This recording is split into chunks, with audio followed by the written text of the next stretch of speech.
Sombreros con plumas, flores en la solapa, zapatos de charol y coloridos pantalones inundaron la pista del Salón Los Ángeles y es una buena manera para bajar y quemar algunas calorías. Vamos a ver la crónica.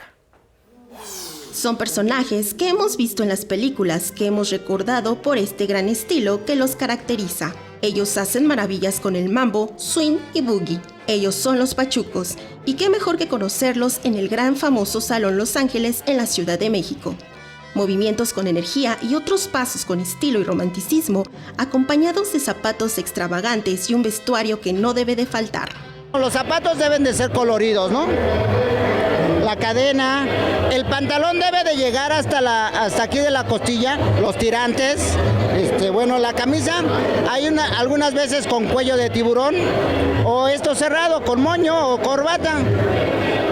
Los anillos, los prendedores, que es parte de nosotros, es ser muy vistosos. El sombrero, la pluma.